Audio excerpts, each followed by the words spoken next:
ఉదయం జరిగినటువంటి బస్సు ప్రమాదం ప్రత్యక్షంగా చూసినటువంటి ఒక సాక్షి ఉన్నారు. ఎన్ని గంటలకు మీరు ఇటువైపుగా వెళ్తున్నారు? ఎప్పుడు ఈ ప్రమాదం జరిగింది? 6:30కి మా చేనుకి వెళ్తున్నాము. ఎక్కడ మీ చేను? ఇక్కడనే ఆ మరిచెట్టు దాటినాక ఉంటుంది.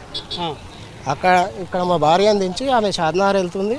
నేను చేనుకు పోయి రిటర్న్ మళ్ళీ 6:35కి సౌండ్ వచ్చింది.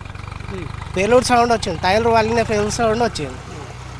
అక్కడ ఏం చూసేసరికి మొత్తం బండి మీద అంటే బస్సు స్పీడ్ ఉండేది. బస్ స్పీడ్ అప్పుడు చాలా స్పీడ్ ఉండేది. వెహికల్స్ ఏం లేవు. ఇది నిదానం వస్తుంది.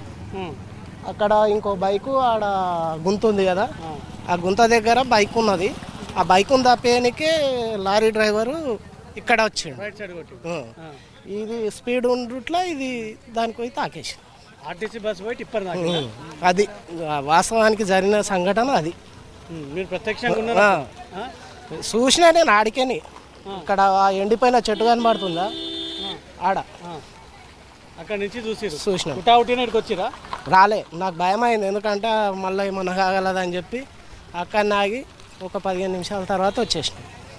వచ్చినప్పుడు ఎట్లుంది పరిస్థితి? ఇక్కడ మొత్తం బస్ మీద ఇది టిప్పరు పడిపోయింది. మొత్తం ఇది ఏకదం బస్సు కొట్టేసింది కదా. కొట్టినప్పుడే అది లోడ్ ఎక్కువ ఉన్నది.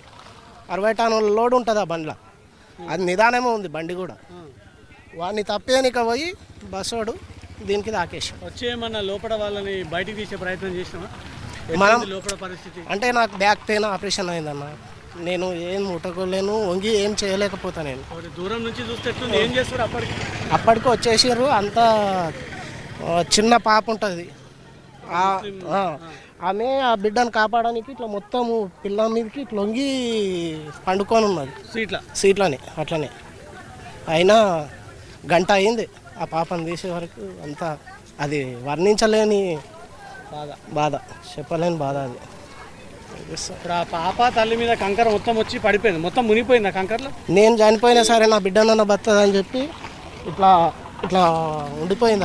ఒడిలో పెట్టుకొని మీద కంకర పడకుండా. అయినా కూడా పాప కూపిరి ఆడలేక మొత్తం పాప చనిపోయింది. ఆ విజువల్స్ మా దగ్గర బయటికి తీసే పరిస్థితి లేదా అప్పుడు? ఒకసారి చూడండి, ఆ పాపను చూస్తే మీరే బాధపడతారు.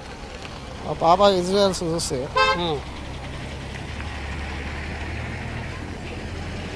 అది చెప్పలేం సార్. అది ఇంకా ఈ రోడ్డు మీద ఇంకెంత రోడ్డు మీద పోయేటోళ్ళ పాపని లాగితే బాగా బయటకు వస్తుండేనేమో కదా. ఇంత చిన్న పాప, ఒక్కసారి చూడండి, ఇంత చిన్న పాప. తల్లి కూతురు ఇట్లా మొత్తం పెట్టేసుకుంది. ఒళ్ళో పెట్టుకొని కూడా మస్తు ప్రయత్నం చేసింది తల్లి, కానీ మొత్తం మీద పడిపోయింది కదా కంకర. వీడి వరకు పడిపోయింది కంకర. తల్లి నిండిపోయింది దాంట్లో మొత్తం. ఇట్లా ఇట్లా పెట్టుకున్న దాన్ని. ఇటు డ్రైవర్ వెనకాల కూర్చున్నా రైట్ సైడ్లో కదా, ఈ మధ్యలో ఆ మేడం నిలబడ్డ మధ్యలో. డ్రైవర్కి మూడో సీట్ల. ఎవరు కాపాడే ప్రయత్నం చేయలేదు అప్పుడు? ఏం చేస్తాం సార్, మొత్తం కంకర ఉన్నది అందులో. ఆ కంకర దుమ్ము మనం ఇట్లా నూకుతుంటే మొత్తం డస్ట్ అంతా మీదకి వస్తుంది. కంకర లేకపోతే వీళ్ళంతా బతికేటోళ్ళేనా? అంటే ఇంకేం జరిగేది ఉంది.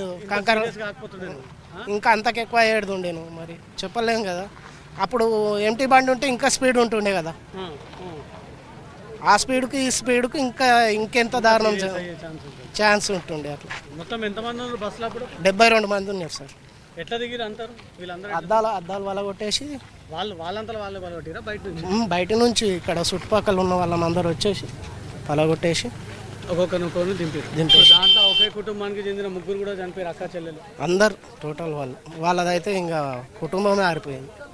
ఇక్కడనే మొన్న చిట్టంపల్లి గేట్ అయినా గిన్నె అయింది. మొన్న ఆయన బ్రెయిన్ మొత్తం చిట్లిపోయి బయట పడ్డది. కాలు ఇరిగిపోయి ఇట్లా మొత్తం ఉల్టా అయిపోయింది.